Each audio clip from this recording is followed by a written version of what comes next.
India news के true shield studio में आपका स्वागत है। कोरोना से लड़ाई चरम पर है। कोरोना से लड़ाई चरम पर है। आखिर मैं ये क्यों कह रहा हूं कि आपकी एक चूक इस नतीजे को बदल सकती है। जी हां, इस समय सारा देश रणभूमि बना हुआ है। जीवन के सामने दो संकट हैं। अब जहान भी बचाना है और जान भी बचानी है, यानी जीवन भी बचाना है और आजीविका भी बचानी है। लॉकडाउन लगभग बढ़ने वाला है। लॉकडाउन बढ़ने वाला है। इससे आपको घबराना नहीं है, इससे आपको सतर्क रहना है। जी हां, देश तीसरे स्टेज के मुहाने पर खड़ा है। कैसे आया ये तीसरा स्टेज? पहला आया जो विदेश से घूमकर भारत आए, दूसरा आया मरकज में शामिल वो जमाती, और तीसरा स्टेज जिसके मुहाने पर हम खड़े हैं वो है सामुदायिक संक्रमण। जी हां, क्या हम तीसरे स्टेज के मुहाने पर यानी उसके करीब आ गए हैं? इसी बात को लेकर मचा है बवाल और मैं लेकर आया हूं देश का सवाल। मेरा नाम मनीष अवस्थी। शाम 7 बजे कोरोना के कहर से देश त्राहिमाम कर रहा है। देश के प्रधानमंत्री से लेकर राज्य सरकारों के मुखिया तक का ध्यान कोरोना संक्रमण पर है। आज हम कोरोना को लेकर लॉकडाउन बढ़ाने की तैयारियों पर बात करेंगे, लेकिन सबसे पहले आपको दिखाएंगे एक तस्वीर जो आपका दिल दहला देगी। एक मां की चीखें जिसे सुनकर आपका कलेजा कांप उठेगा।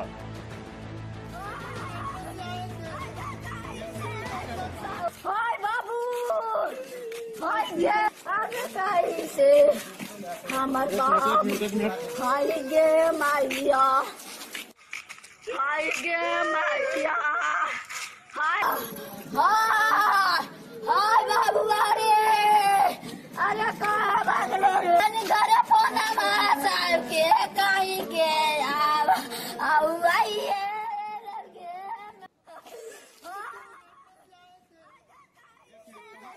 आप सोचिए, गोद में दूध मुंह बच्चे बेसुध को लेकर माँ अपनी गोद में क्या गुजरती होगी जब वो अपनी गोद में उस नन्हे को जिसको उसने जन्म दिया आखिर बेबस लाचार है। जी हाँ, सपना संजोया होगा उस माँ ने कि जो बच्चा उसकी गोद में है, उसकी उंगली पकड़ के चलने वाला था, आखिर वो बच्चे को अब गोद में लिए मारे मारे गली गली सड़क सड़क अस्पताल अस्पताल सिर्फ उसके उपचार के लिए पैदल मीलों घूमती रही। लेकिन उस पर रहम खाने वाला वो अस्पताल, वो सिस्टम, किसी ने रहम नहीं खाई। कोई दया नहीं, कोई माया नहीं, कोई मर्म नहीं। इसीलिए कहते हैं माँ का आंचल।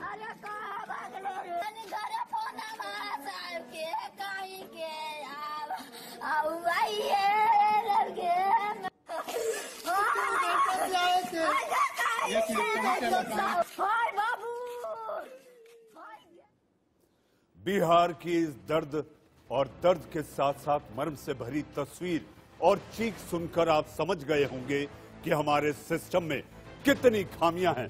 इस बीच महाराष्ट्र और वो भी खासकर देश की आर्थिक राजधानी मुंबई संकट के दौर में है।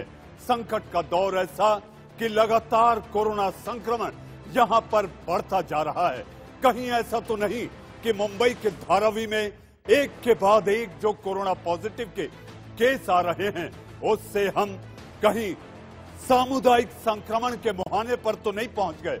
इस पर बात करने के लिए मेरे साथ महाराष्ट्र के स्वास्थ्य मंत्री राजेश टोपे साहब मौजूद हैं। नमस्कार टोपे साहब, आपला स्वागत है। आपका स्वागत है इंडिया न्यूज पर। इस समय महाराष्ट्र और खासकर मुंबई, सारी दुनिया की नजरें मुंबई को लेकर टिकी हुई हैं कि आखिर कोरोना को लेकर आपकी क्या तैयारी है?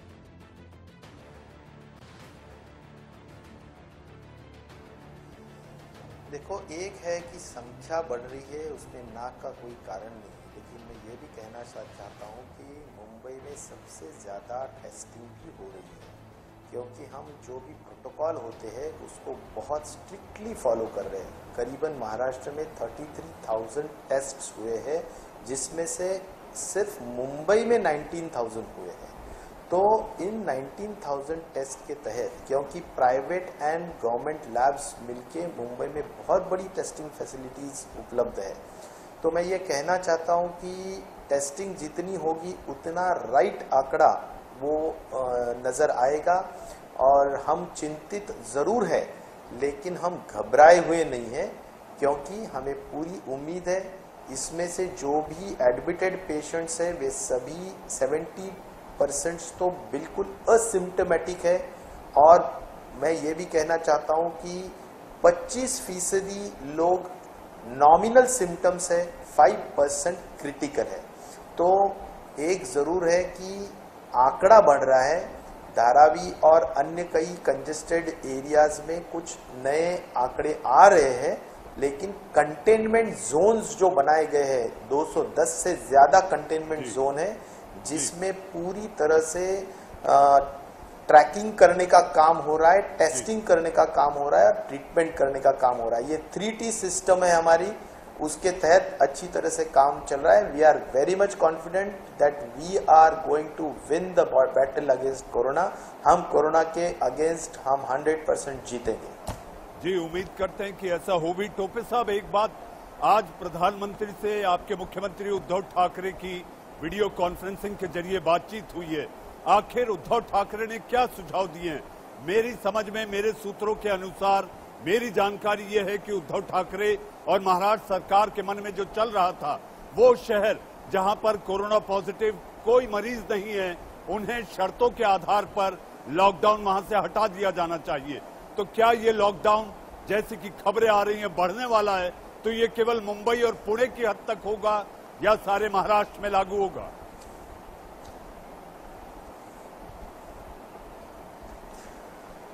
मुझे ऐसा, मैं भी था वो वीडियो कॉन्फ्रेंसिंग में, क्योंकि सभी स्वास्थ्य मंत्री, मुख्यमंत्री और गृह मंत्री, इन सभी राज्यों के तीनों भी मंत्रीगण को बुलाए थे। और उसमें मुख्यमंत्री जी ने भी कहा है कि 3 प्रकार के जोन्स होंगे, ग्रीन, ऑरेंज और रेड। तो उसमें जो गाइडलाइन होगी कि किस तरह से हम लॉकडाउन को ग्रीन जोन में क्या करना चाहिए एक्टिविटीज, ऑरेंज में क्या और रेड में क्या, ये गाइडलाइंस 1-2 दिन में इशू होगी। लेकिन honourable chief minister Uddhav ji Thackeray ji ने अभी ये लॉकडाउन हमारा 15 दिन तक बढ़ाया है। हमारे स्टेट के हद तक तो ज़रूर बढ़ाया है, और जिसमें अभी जो एडवाइजरीज आएगी गवर्नमेंट ऑफ इंडिया से, उसके तहत जो गाइडलाइन आएगी उसके तहत हम ज़रूर हमारा जो भी आगे का गाइडलाइन है वो इशू करेंगे। लेकिन MMR रीजन, मुंबई, पुणे, ठाणे, ये जो एरिया है, इसमेमें 91% एक कुल मिला के हमारे पेशेंट्स की संख्या है। कुल मिला के हमारे पास आज 1652 1652 इतने पेशेंट्स हैं, जिसमें से 91% ये मुंबई, पुणे और ठाणे रीजन से आते हैं। बाकी के रीजन में 9% है। तो इसीलिए ये रेड जोन में ज़रूर आएगा, और रेड जोन का जो लॉकडाउन है वो 100% बढ़ेगा भी। वहाँ पर स्ट्रिक्ट लॉकडाउन के मेजर्स हम ऑब्जर्व करेंगे।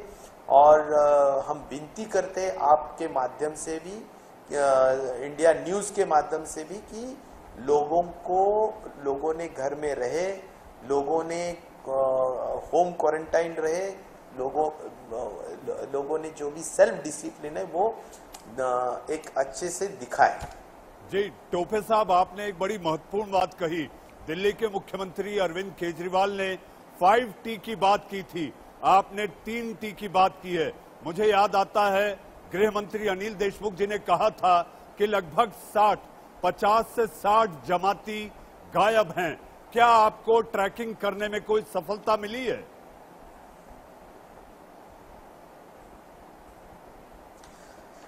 मुझे लगता है इसमें मैंने भी तबलीगी जमात के जो जिम्मेदार लोग हैं उनकी मीटिंग मैंने पर्सनली ली थी, मुंबई के जो जिम्मेदार हैं उनकी सभी की, और उन्होंने भी ये 100% मान्य किया है कि हम ज़रूर इसमें पूरा सहयोग देंगे। हम एक एक को चुन चुन कर हम क्वारंटाइन करेंगे और उनको जो भी अगर जरूरत पड़ती है टेस्टिंग के बाद तो ट्रीटमेंट करने के लिए हम उनको कंपल्शन करेंगे। तो मुझे लगता है कि इसमें बहुत यानी कोई घबराने वाली बात नहीं है, 100% सहयोग मिल रहा है और मुझे पूरी उम्मीद है कि जो भी लोग आज हम ट्रेस कर रहे हैं वो 100% हमारे ट्रेस भी होंगे और आगे उनकी टेस्टिंग और ट्रीटमेंट भी होगी। टोपे साहब, चिंता तो होना लाजमी है। उसकी वजह यह है कि अगर दिल्ली देश की राजधानी है तो मुंबई जो कि हॉटस्पॉट बने हुए, चाहे दिल्ली हो चाहे मुंबई हो, अगर आर्थिक राजधानी पर संकट है तो वो सारे देश पर संकट है। अगर आपने मेरी शुरुआती लाइनें सुनी होंगी तो संकट न केवल जीवन का बल्कि आजीविका का भी संकट है। अगर मुंबई संकट में रहेगी तो देश संकट में रहेगा। हमारे साथ दिल्ली से आप सरकार के विधायक सोमनाथ भारती जी भी जुड़े हुए हैं। सोमनाथ जी, आखिर दिल्ली में भी जो आंकड़ा लगातार बढ़ता जा रहा है, ये आंकड़ा चिंता पैदा कर रहा है। एक तरफ हमारे साथ महाराष्ट्र सरकार के मंत्री, स्वास्थ्य मंत्री राजेश टोपे साहब मुंबई से हैं, जो कि अपने आप में एक एपी सेंटर बना हुआ है कोरोना का, मुंबई, और दूसरा दिल्ली। क्या तैयारियां हैं सोमनाथ जी? देखिए, आपको जैसा मालूम होगा, करीब करीब रोजाना माननीय मुख्यमंत्री प्रेस कॉन्फ्रेंस कर रहे हैं, लोगों को बता रहे हैं, और हमारे यहाँ एनएफ बेड्स हैं, हमारे यहाँ पूरी तैयारी है। और जो 5T का फॉर्मूला केजरीवाल साहब ने बताया, जिसके जरिए हम पूरे प्रोसेस को मॉनिटर कर पा रहे हैं और एक एक व्यक्ति के ऊपर पूरी नजर रखी जा रही है। और बड़ा खुशी की बात है कि अभी तक ये उस स्टेज पे नहीं पहुंचा जिसपे कह सकते हैं कि समाज में संक्रमित होने की संभावना बढ़ गई है। अभी तक ये सेकंड स्टेज पर ही है और चीजें कंट्रोल में है। और मुझे लगता है कि जिस तरह से हमारे यहाँ लॉकडाउन की ऑब्जर्वेशन हो रही है और पूरी व्यवस्था लगी हुई है, पुलिस लगी हुई है, मुझे लगता है कि हम उस स्टेज में इंटर नहीं करेंगे और ये कंटेन्ड रहेगा। और हमारे यहाँ जो मेडिकल ट्रीटमेंट की जरूरत थी वो पूरी हो चुकी है। जी सोमनाथ जी, मैं आपके पास आऊंगा। टोपे साहब, आपसे आखिरी सवाल ये, सबसे ज्यादा चिंता जो हो रही है वो सामुदायिक संक्रमण को लेकर हो रही है और सबसे ज्यादा अगर कोई केंद्र है तो वो है धारावी, जहां लगभग 7 लाख से लेकर 12 लाख लोगों की झुग्गी बस्ती है। वहां पर आज आप लोगों ने एक प्रयास के तहत घर घर जाकर जांच शुरू की है।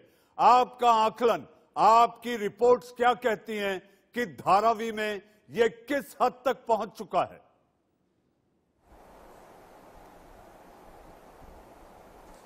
नहीं, देखो, धारावी में मैं भी 2 दिन पहले जाके आया था और जिसमें हमारा बहुत कड़ी नज़र है उस पर।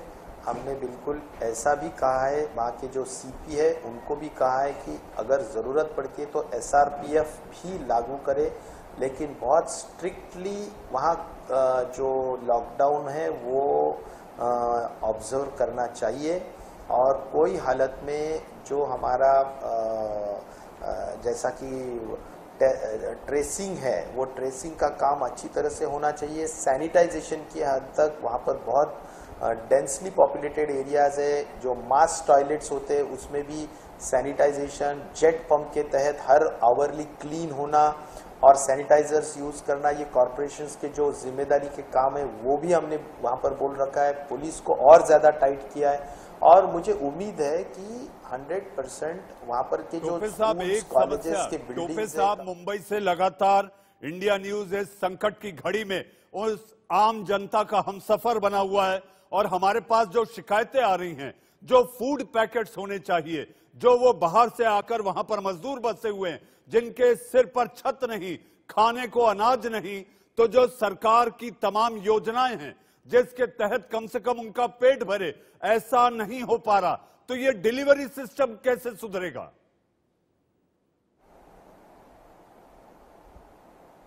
नहीं, मैं एक बहुत जिम्मेदारी से कहता हूं कि मैं जाके देख के आया हूं। Community kitchen government of Maharashtra की तरफ से बिल्कुल अच्छी तरह से चलाया जा रहा है। कम्युनिटी किचन का मतलब है कि गवर्नमेंट की तरफ से पूरे फूड पैकेट्स, रेडी फूड, उनको रेडी मील्स हम पूरा घर डोर डिलीवरी कर रहे हैं। और इतना ही नहीं तो इस्कॉन है, फिर हमारा जो श्री श्री श्री रविशंकर जी के ऑर्गेनाइजेशन से कई ऐसे एनजीओज है कि जहां पर जिनके माध्यम से रेडीमेड फूड पैकेट्स 10-10 हज़ार पैकेट्स हर एक घर घर में देने का प्रयास और मेहनत है, सभी लोग कर रहे हैं। कोई भी भूखा नहीं रह रहा है, मैं जिम्मेदारी के साथ कहता हूं। और वहां पर पूरी कॉर्पोरेशन की यंत्रणा और सभी लोग, वहां के हमारे लोक प्रतिनिधि, सभी लोग बिल्कुल जागरूकता से काम कर रहे हैं। कोई भूखा नहीं है, कोई शेल्टरलेस नहीं रहेगा, इतना मैं जिम्मेदारी से आपको कहना चाहता हूं। टोपे साहब, हम भी यही उम्मीद करते हैं, क्योंकि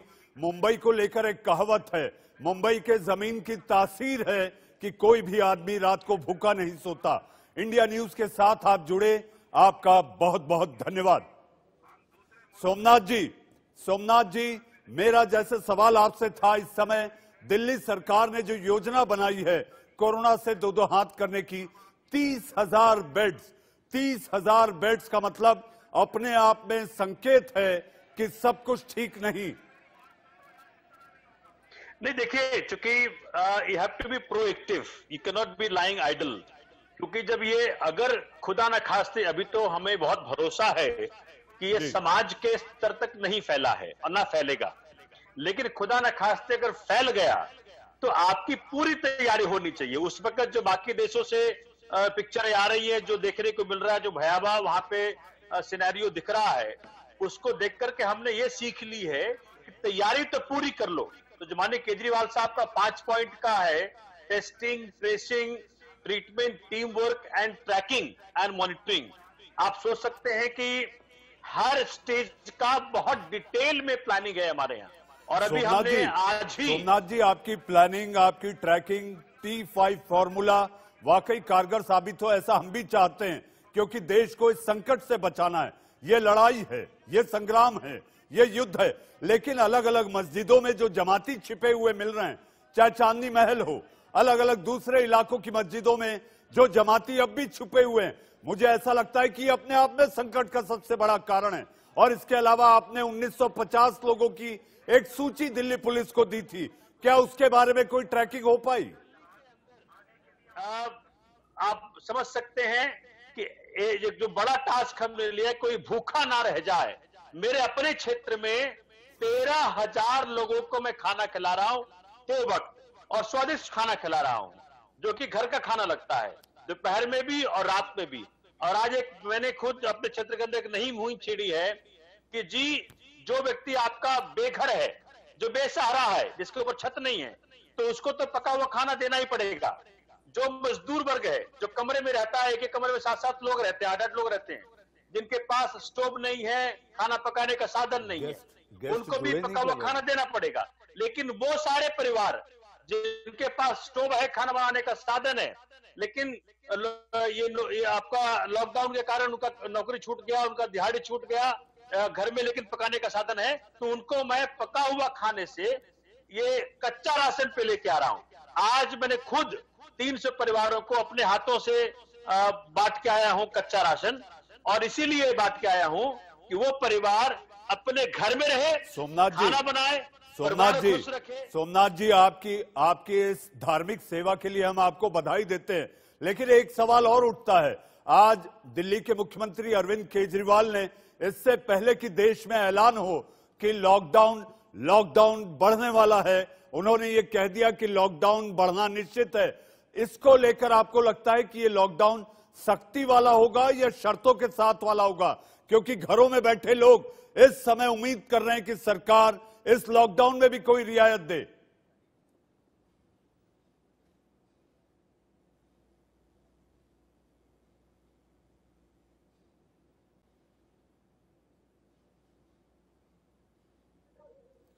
सोमनाथ जी, आपको आवाज आ रही है? मैं सुन पा रहा हूं जी।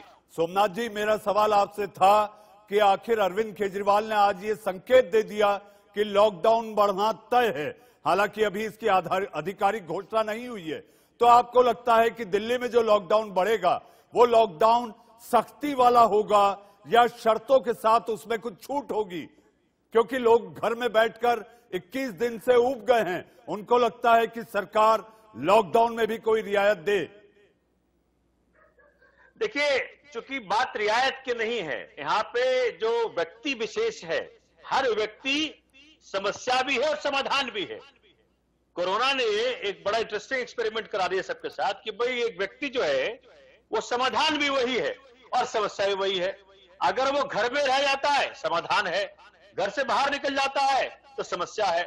तो ये पूरे देश में लॉकडाउन मुझे लगता है कि 30 तारीख तक जाएगा, क्योंकि जो संक्रमण की स्टेजेस हैं, हम आखिरी स्टेज पे हैं। अगर यहां तनिक भी चूक हो गई तो समस्या बहुत गंभीर हो जाएगी। इसीलिए हम सबको, देश और दिल्ली दोनों आपातकाल की अवस्था में एक तरह से है, हम सबको मन मार के देश हित में, राष्ट्र हित में, जनहित में थोड़ा कष्ट सहना ही पड़ेगा और सबको घर में ही रहना पड़ेगा।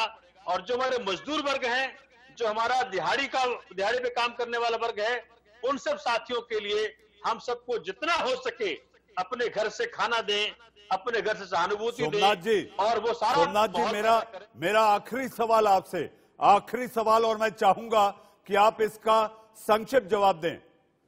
सोमनाथ जी, मेरा आखिरी सवाल आपसे, मेरा सवाल यह है कि जमातियों की शरारत अब भी बंद नहीं हो रही, उनके छिपने छिपाने का दौर अब भी बदस्तूर जारी है, तो सरकार आखिर इनसे सख्ती से क्यों नहीं निपट रही?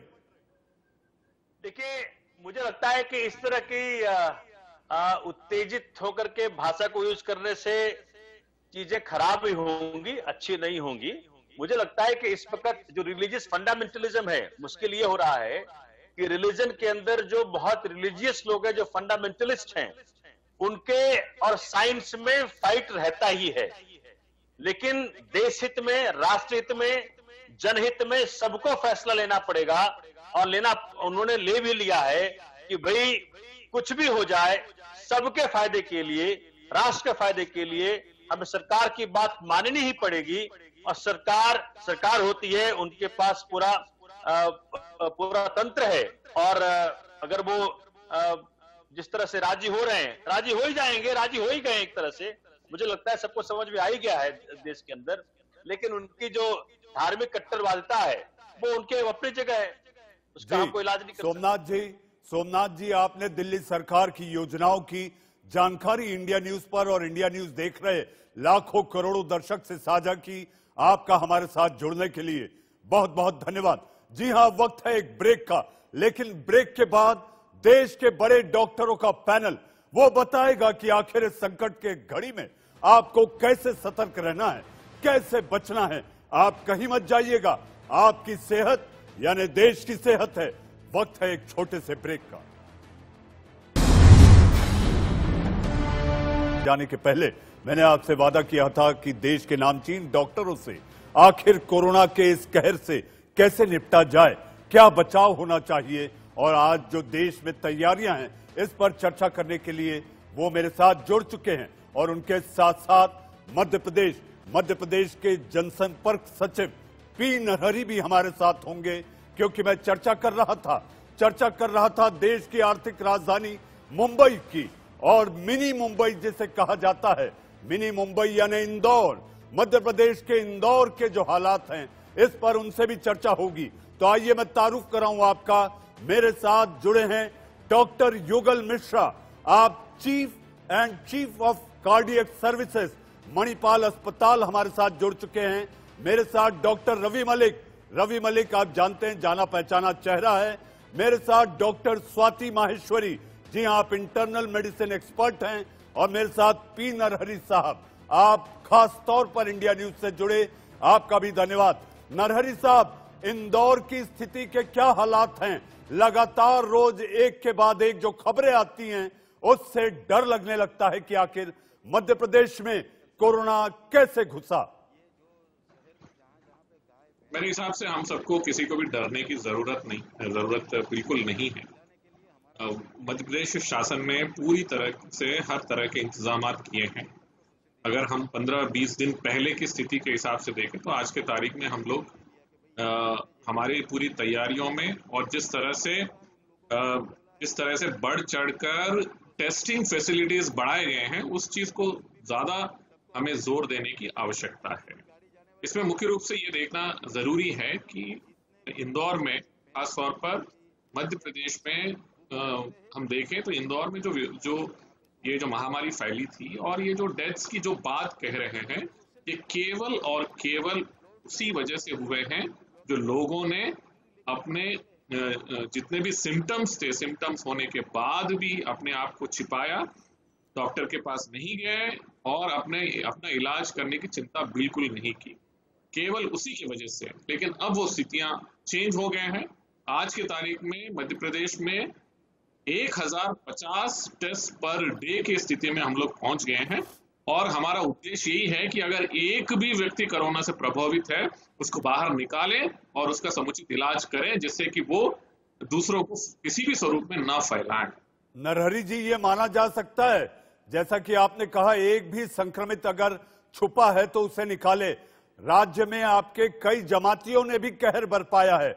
जो आंकड़ा और प्रतिशत बढ़ा है उसमें ये साफ तौर पर बातें सामने आई हैं। मुख्यमंत्री जी ने भी इसको बार बार कहा है कि जमातियों के कारण स्थिति मध्य प्रदेश में खराब हुई है। बात करें मालवा की, उज्जैन, खरगोन, इंदौर, आखिर जमातियों ने जो कहर बरपाया है, मुझे ऐसा लगता है उससे भी हालात ज्यादा खराब हुए।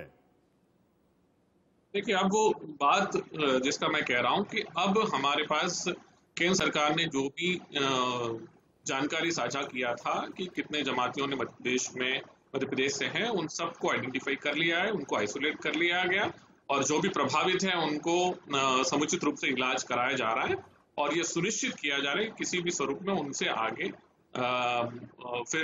आगे महामारी ना फैले। तो आज का तारीख में हम ये कह सकते हैं कि मध्य प्रदेश सरकार ने पूरा किसी भी स्वरूप में अब कोई ऐसा कसर नहीं छोड़ा है जिससे कि इनके द्वारा आगे फैलाया जा सके। जी नरहरि जी, आप बने रहे। हमारे साथ डॉक्टरों का एक पैनल है।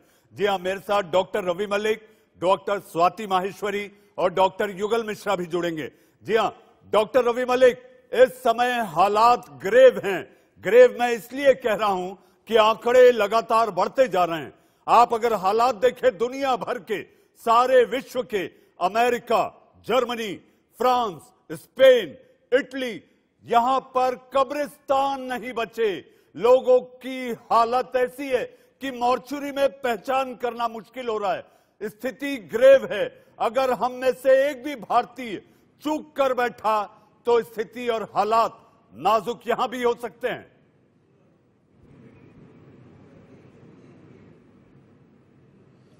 बिल्कुल, आपकी बात ठीक है कि पूरा विश्व जो है एक ग्रेव स्थिति से निकल रहा है, इसमें कोई दो राय नहीं है। लेकिन फिर भी इसके अंदर मुझे एक सकारात्मक बिंदु ये नजर आ रही है कि हमारा हिंदुस्तान जो है बहुत ज्यादा बचाव के अंदर फिर भी है। शायद हमारी सरकारों ने बहुत जल्दी ये स्टेप ले लिया कि लॉकडाउन कर दिया। इस वक्त हमारे देश में लगभग 7,500 के करीब लोग पॉजिटिव हैं और मृत्यु जो है वो लगभग 240 के करीब हुई हैं। लेकिन मैं ये समझता हूं कि विश्व के दूसरे देशों के हिसाब से और हमारी पॉपुलेशन को देखने के हिसाब से ये बहुत दुखद है, लेकिन बहुत बहुत कम है, जो कि एक अच्छी चीज है। हम लोगों का बचाव हो रखा है। मैं आपको ये बताऊं, एक आंकड़ों के हिसाब से आज हेल्थ मिनिस्ट्री ने भी बताया, अगर ये सारे प्रिवेंटिव स्टेप्स ना लिए जाते तो शायद ये आंकड़ा 2 लाख पे जाना था।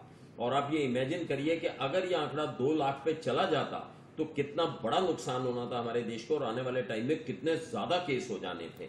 तो सबसे बड़ी चीज तो ये है कि डेफिनेटली चिंता का विषय है और सरकारें इसमें स्ट्रेटेजिक डिसीजन भी लेंगी कि लॉकडाउन आगे एक्सटेंड करना है कि नहीं करना है। जिस तरह के सूत्रों से खबर आ रही है, सरकार इसके ऊपर बड़ी तेजी से बात कर रही है, इसके ऊपर स्ट्रेटेजिक डिसीजन ले रही है। लेकिन एक बहुत अच्छी बात ये भी हो रही है कि बहुत सारे टेस्ट हो रहे हैं। अब हम लोगों ने लगभग 1.25 लाख के करीब टेस्ट कर दिए हैं, जो कि काफी अच्छा जो है वो आंकड़ा है और जो कि बढ़े जा रहा है। तो जब टेस्ट बहुत ज्यादा होंगे तो कई सारे नेचुरल बात है, कोविड के पेशेंट्स भी आएंगे और जितने पेशेंट आएंगे उतनी शायद आइसोलेशंस भी होंगी, उतनी सख्ती भी होगी और उतना कंट्रोल भी होगा। तो ये एक बड़ी इंपॉर्टेंट चीज है कि test, isolation, control and treatment, ये सारी चीजें इकट्ठी जानी चाहिए। लोगों के घर में बंद होने से कुछ नहीं होगा। दूसरी चीज मैं बताना चाहूंगा, अब हम भारतवासी कोई भी चूक करने के बिल्कुल भी नहीं कर सकते इस वक्त। We cannot afford to be careless now. अब हम जरा सी भी चूक अगर करेंगे तो बहुत नुकसान हो जाएगा। सारे भारतवासियों को एकजुट होकर आइसोलेशन का पालन करना है, लॉकडाउन का पालन करना, और सबसे बड़ी चीज है जो सरकार ने इस वक्त हॉटस्पॉट्स को सील कर दिया है, ये भी एक अच्छी पहल है, क्योंकि सील करने के बाद वो वहां पे भी टेस्ट करेंगे, वहां पे भी केसेस को पकड़ेंगे, उनको भी आइसोलेट करेंगे। इसी तरह से धीरे धीरे करके पेंडेमिक खत्म होगा। जहां तक विश्व का तल्लक है, मैं एक चीज और बता दूं, विश्व में भी ये केसेस अब कम होने बड़े जरूरी हैं, क्योंकि जब होंगे तो सारे देश इकट्ठे ही एक तरह से ठीक होंगे, तो विश्व को भी ठीक होना बड़ा जरूरी है, क्योंकि ग्लोबलाइजेशन है, कभी ना कभी तो फ्लाइट्स वगैरह भी शुरू होंगी। तो ये समस्या केवल हमारी नहीं है, सभी की है। तो विश्व में सारी चीजें कम होनी चाहिए, और अगर हम इसको सकारात्मक वे से देखें तो हम बड़ी सही डायरेक्शन में जा रहे हैं। और अगर आने वाले टाइम में आंकड़ा बढ़ता ज्यादा नहीं है और लॉकडाउन बढ़ता है तो ये एक अच्छा स्टेप रहेगा। जी डॉक्टर मलिक, मैं आपके पास आऊंगा, क्योंकि हमारे साथ पी नरहरी साहब भी जुड़े हुए हैं कि अगर लॉकडाउन नहीं लगा होता तो क्या स्थिति होती। मेरे साथ डॉक्टर स्वाति माहेश्वरी, जी हाँ, स्वाति माहेश्वरी जी जुड़ी हुई है। स्वाति जी, आप इंटरनल मेडिसिन एक्सपर्ट हैं, यू आर अ स्पेशलिस्ट।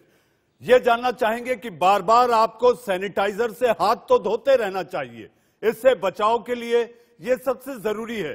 सामाजिक दूरी, सोशल डिस्टेंसिंग के अलावा अगर जरूरी है तो आपको हाथ अपने साफ करते रहना चाहिए। लेकिन एक गलतफहमी बड़ी जबरदस्त चल रही है।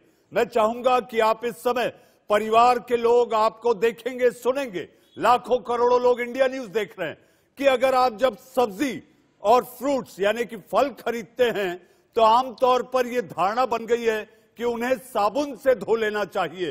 क्या इस तरह की जो गलतफहमी लोगों में है ये सही है, गलत है, क्या किया जाना चाहिए?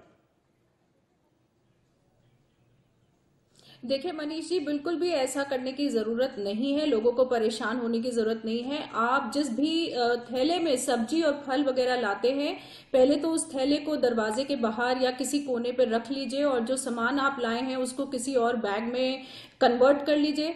अगर आप एक दिन के लिए उस बैग को ऐसा ही छोड़ सकते हैं, अगर आप उनको एक दिन के लिए ना यूज करें तो बहुत अच्छा है, अगले दिन उन्हें यूज कर लीजिए, और उसके बाद उनको चलते हुए पानी में अच्छे से धो लीजिए, बहते हुए पानी में। और अगर आपके पास वो सुविधा भी नहीं है तो किसी बर्तन में आप जो है पानी भर लीजिए, उसमें अपने फ्रूट्स और वेजिटेबल्स डाल दीजिए, कुछ समय के लिए छोड़ दीजिए, और उसके बाद रगड़ रगड़ के धो लीजिए। तो आप इन फ्रूट्स और वेजिटेबल्स को कंज्यूम कर सकते हैं आसानी से। और अपने हाथों को भी साबुन और पानी से उसके बाद धोएं, और जब भी खाएं तो साफ हाथों से ही खाएं। बस इतनी सी बात का ध्यान रखना है। जी डॉक्टर माहेश्वरी, आप बने रहें।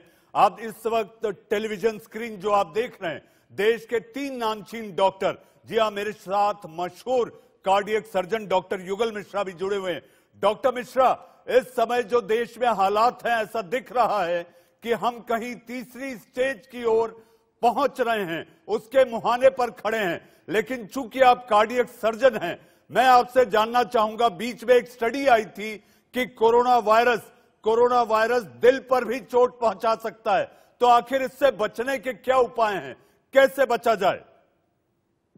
धन्यवाद मनीष जी। ऐसा ये जो आप कह रहे हैं कि ऐसा हो सकता नहीं है, ऐसा होता है। जो दुनिया भर से तमाम कोरोना के पेशेंट्स जो आईसीयू में एडमिट हो रहे हैं, जो इटली का एक्सपीरियंस है, जो चाइना का एक्सपीरियंस है, उन सबसे ये देखा गया है कि 30% सीरियस मरीज जो आईसीयू में हैं, उनमें दिल से संबंधित बीमारियां देखी गई हैं। और वो सबसे बड़ी जो चीज देखी गई है उसको हम कहते हैं मायोकार्डाइटिस। ऐसे पेशेंट्स ईसीजी में चेंजेस के साथ एडमिट होते हैं, और उन कुछ पेशेंट का जो एंजियोग्राफी की गई है उसमें ये पाया गया कि उनकी दिल की जो नसी है वो नॉर्मल है, उनमें कोई चेंजेस नहीं है, पर उनमें मायोकार्डियम जो है उनकी, उसमें चेंजेस आ रहे हैं। एक तरह से इन्फ्लेमेशन आ रहा है, जिसकी वजह से जो हार्ट है वो काम करना धीरे धीरे बंद कर दिया जा रहा है, और उससे लोगों की मृत्यु हो रही है। मुख्यतः जो मृत्यु हो रही है वो फेफड़ों में प्रॉब्लम की वजह से हो रही है, जिसमें कि फेफड़े की जो नलियां हैं उनमें थ्रोम्बोसिस हो जाती है, और जो निमोनिक पैचेज आते हैं। लेकिन अब यह भी माना जाने लगा है कि 30% ऐसे व्यक्तियों की मृत्यु हृदय में प्रॉब्लम होने की वजह से होती है। डॉक्टर युगल मिश्रा, हम चाहेंगे कि आप ये बताएं, मामला दिल का है, आप ये बताएं और समझाएं कि आखिर इससे बचा कैसे जाए। होती है जो कि एक्सैगरेट हो जाती है हार्ट में।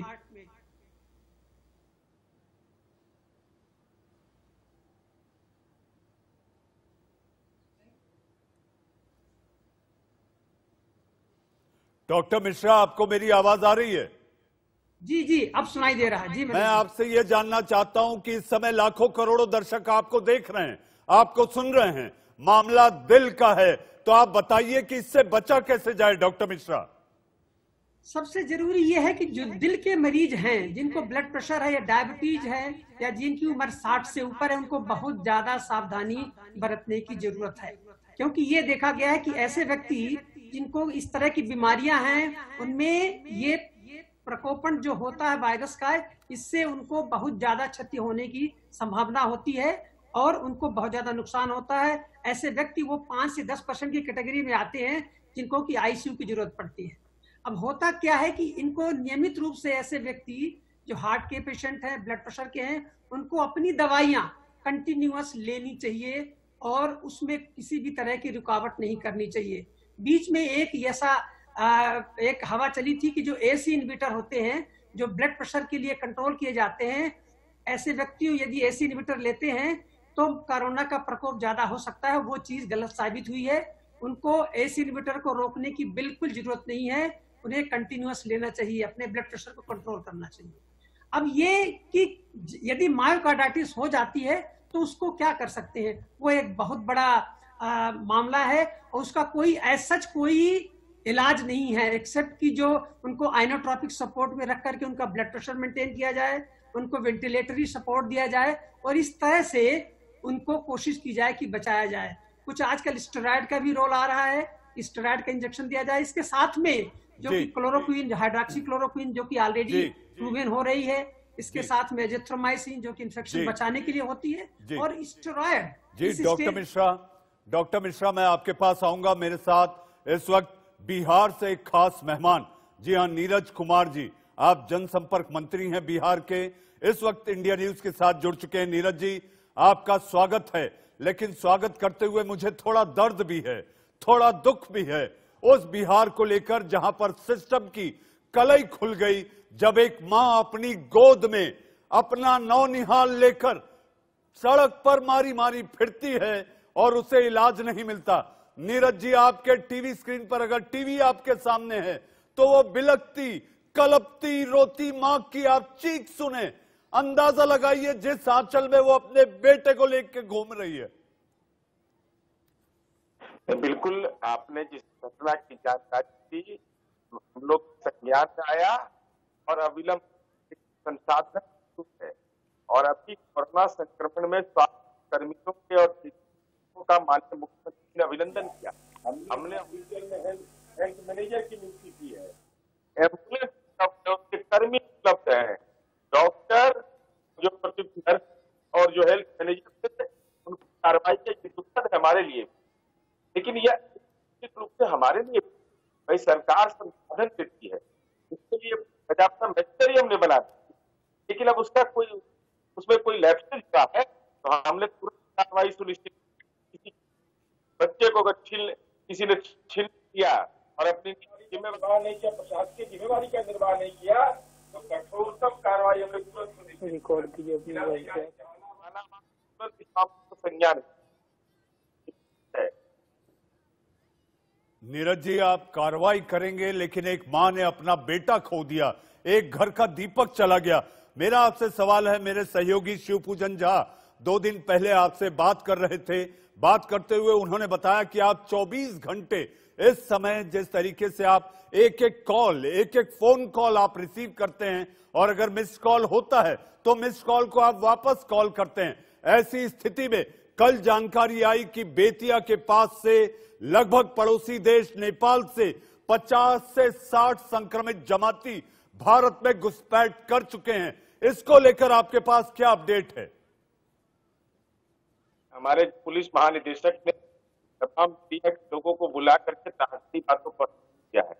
हमने बॉर्डर के इलाके को सील किया है, इसलिए यह पूरे इस मामले में सजग है और हम आपको ये भरोसा देते हैं कि जो हमारे प्रशासनिक व्यवस्था बेहतर समन्वय है पुलिस शासन में प्रशासन, निश्चित ऐसे लोग जो इरादे से जाएंगे वो इरादे सब पाएंगे, क्योंकि आम लोग सजग है। मैं बता रहा हूँ आपको, बिहार में घटना गांव के अंदर कोई पैनिक की स्थिति हो आम लोग इतने सजग है कि जिनके बच्चे अगर बाहर से भी आए हैं वो अपने बच्चे को क्वारंटाइन के लिए आइसोलेशन सेंटर में पहुंचा रहे हैं।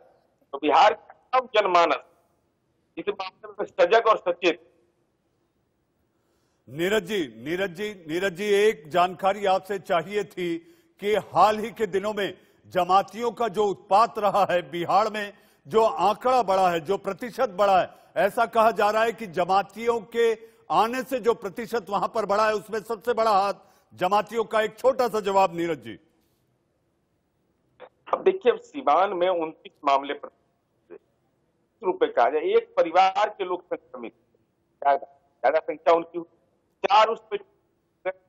तो ये स्वाभाविक रूप से ये ऐसा मामला है, संवेदनशील मामला है कि कोरोना न धर्म न जाति देखता, ये आर्थिक अवस्था देखता है। वो कोई मानते हैं कि अगर कोरोना जैसा संक्रमण हमको लड़ना है, बिहार के आम लोग विकल्प हमारे लिए तैयार है।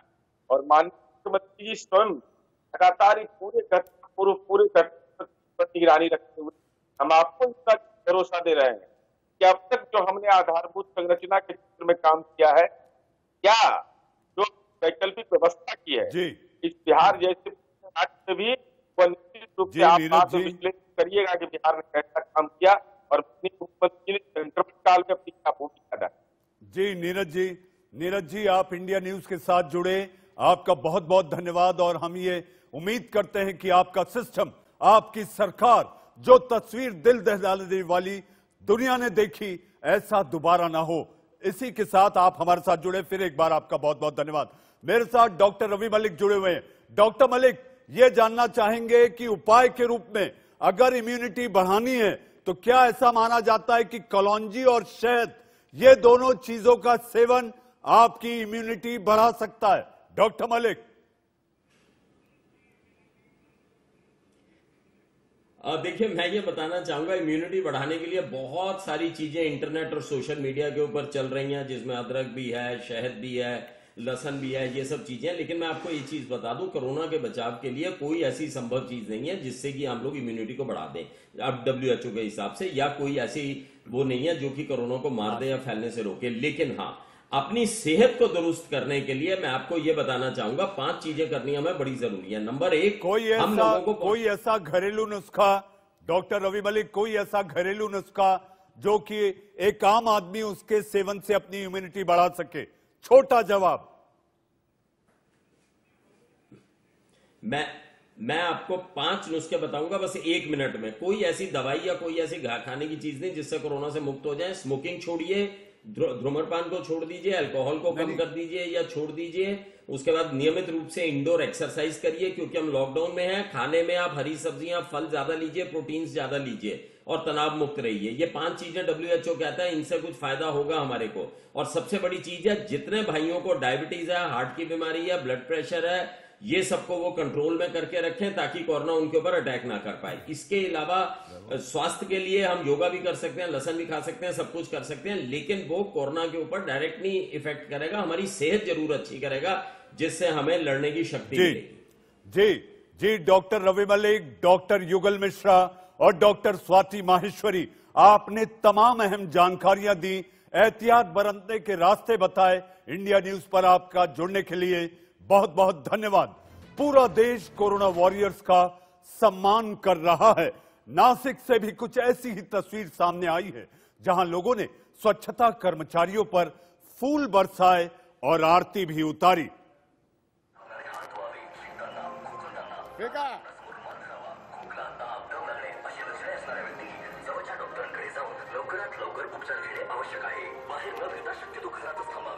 आपके टीवी स्क्रीन पर ये नासिक की तस्वीरें, जहां पर स्वच्छता वॉरियर्स, कोरोना वॉरियर्स, जी हां, इनका सम्मान करते हुए, आप इनकी आरती उतारते हुए, लेकिन सोशल डिस्टेंसिंग का नियम पालन करते हुए आप देख रहे हैं, रोचना लगाकर, तिलक कर इनका स्वागत हो रहा है। तो ये है हमारे कोरोना वॉरियर्स। जी हां, देश का सवाल में आपने आज बड़े पैनलिस्ट को देखा और सुना।